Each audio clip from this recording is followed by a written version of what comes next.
Hi, everyone. This is Scott Nybakken for Dynamite Entertainment, and I'm here with Bill Willingham, the writer of Dynamite's new series, Fire and Ice, a prequel to the classic animated film of the same name by the legendary Frank Frazetta and Ralph Bakshi. We're going to talk about this highly anticipated title, which arrives in stores in this August. Bill, glad to have you on the channel. Thanks. I love being had. So 2023 marks the 40th anniversary of the release of the original of Fire and Ice. When did you first encounter the film? Did you see it in the theaters? I'm certain I did. I had to. That was back in the days when I was hanging out with all sorts of TSR people, the Dungeons and Dragons people. Oh, yeah. And I remember we had many conversations about it. So yes, I had to have seen it in the theaters, probably with those guys. I did not see it in the theaters. The first one I saw of the Bakshi films, I believe, was Lord of the Rings. But I remember, yeah. I was stationed in Germany when that came out, and I saw that. Yeah. Nice. So how is it that you came to work on this new prequel series? I was called out of the blue by Sarah Frazetta, who said, we're looking for someone to write Fire and Ice. And someone gave her my name. She did not know me from Adam, which is exactly how I'm used to being known out and about there. But she looked me up on the interwebs. You know, she looked up old YouTube interviews, things like that, and that inspired her enough to read some fables. She also hadn't read any fables, and that is a breakdown in someone else's job back at DC, not me. No, she read fables. She liked what she read and said, "You're the guy. We want you to write this." And also, just the way you talk, you remind me of my grandfather. And I'm thinking, well, great. I remind some woman of her grandfather. And then it clicked. Wait, oh, her grandfather, Frank Frazetta. Her grandfather, Frank Frazetta. Yeah. And then suddenly that was very complimentary. In any case, that resulted in an immediate invitation. I didn't have to try out. I didn't have to, produce sample pages. She said, just get started. That's great. So when you got started on it, because this is a prequel to the film, and prequels can be very challenging stories to craft. How did you approach writing the series, and what narrative pitfalls were you on the lookout for? Well, the pitfalls were the first thing. The thing I hate about prequels is when prequels forget that the characters and situations they're in, they can't know the things that are revealed as surprises in the original film, in this case. For example, the thing that ruined the Dune prequels for me, the written novels, done by Frank Herbert's son, I believe. Yeah, Brian Herbert. Yeah, is that characters knew all about certain things in their culture and their technology that came as surprises during the actual novel Dune. So that irked me. Anyway, that's what irks me about prequels. They've been there first, done that first, got there first, kind of itis that infects prequels. So I started with a list of, here's the things I cannot do. The most obvious example is Larn, the male romantic lead, and Tigra, the female romantic lead, meet for the first time in the film. Therefore, they cannot meet in this prequel comic series, and yet they still both have to be part of it. Yeah. So that actually created interesting challenges because the readers will find there's many occasions at which they almost meet. They are ships that pass in the night and almost encounter each other on a number of occasions, but never quite do it. Excellent.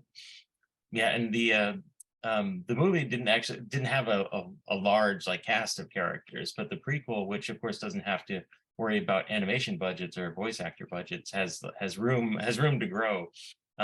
Without spoiling anything, can you tell us a little about some of the new people who are going to be appearing in the series? Well, sure. Tigra seemed an odd daughter for the king Gerald to have, the Lord of the Fire Realms. The Tarot, his son, seemed okay. This is the kind of son he would have. But she was more of a Frank Frazetta-esque Panther girl, which was, appears he does a lot of paintings with girls with panthers, girls with tigers, et cetera, et cetera. So how did a Panther girl sort of end up in there? And that allowed me to create the idea of political marriages. There's a Panther totem society out there somewhere to shore up an alliance.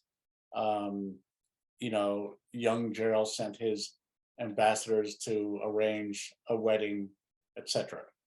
And then love eventually grew from that. So we introduced Tigra's mother, who's part of this other culture more than she's part of. Tigra grew up being a fire princess in this realm, but mom was a creature of the forest and the wilderness and things like that. So we introduced her. We introduced her sort of taking Tigra, the daughter, out. And it's like, okay, you were too much a pampered princess. I'm going to reintroduce you or introduce you for the first time to the other side of your heritage. And they're out having some adventures together in the form of I'm training you to know the other half of where you came from. Necron, we gave him an older brother for the purpose of how did Necron inherit, and maybe there's some wickedness involved in how Necron became the crown prince. Wickedness involved with Necron? I won't believe it. Yeah, go figure that out. I love palace intrigues. I love that the daggers and poisons and things are the tools of statecraft among many kingdoms. So we threw a little bit of that in there. Those were the areas in which there was room to add more characters. And of course, there's the character of Darkwolf, who's a mysterious figure in the film. He's almost a barbarian, High Plains drifter character. Are we going to learn a little more about his backstory? We're going to hint a little more about his backstory. I love the mystery nature. I love the tantalizing questions that are almost but not quite answered. I think my favorite part of the film was we had the Dark Horse character or Dark Wolf character, and he's someone that kind of shows up just in time and is aloof and observes and interferes when he needs to. But in the middle of all this, Tigra and Larn are off, running away from the bad guys together. And they're in this ancient ruined city that obviously is a collapsed, fallen civilization, thousands of years old. And yet here's a sculpted portraiture of Dark Wolf amongst the ruins of these stones. So it's like, well, how old is this character and what is his story? And I love the tantalizing aspect of that. So we kept that. As a matter of fact, that was one of my few conditions of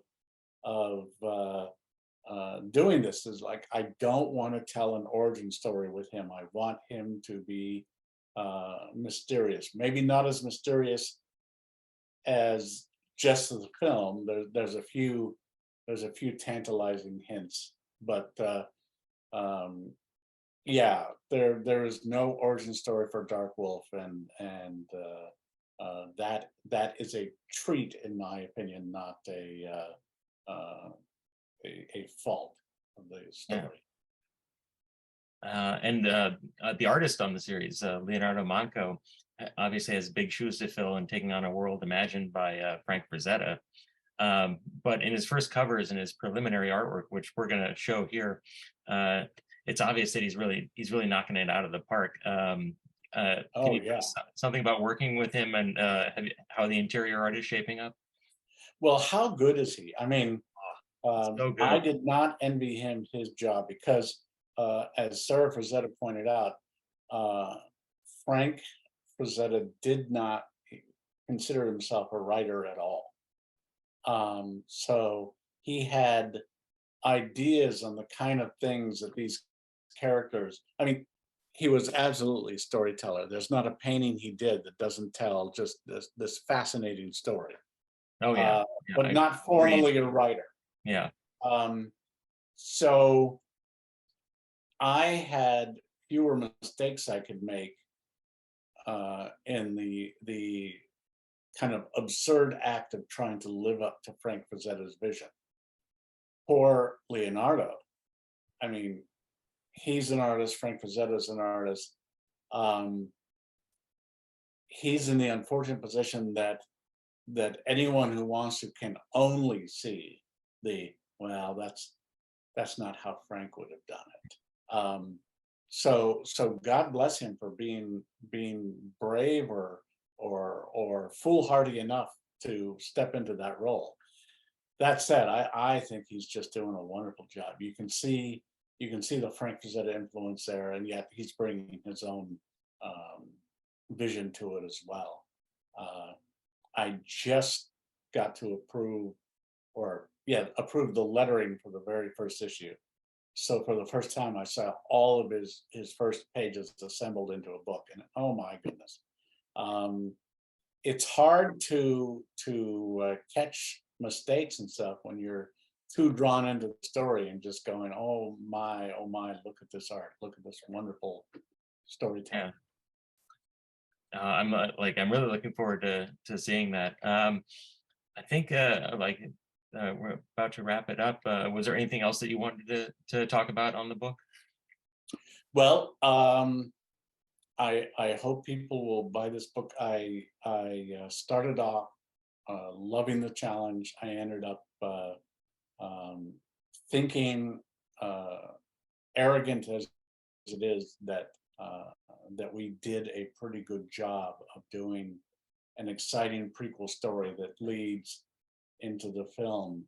I hope the readers will agree that it's a pretty exciting adventure. Just last night, I was on the phone to Sarah Frazetta, in which she unofficially, officially made both Leonardo and I a honorary Frazetta Girls, which I think is the highest honor. How can there be an honor better than that? That's great. Bill, thanks for giving us a look behind the scenes of Fire and Ice.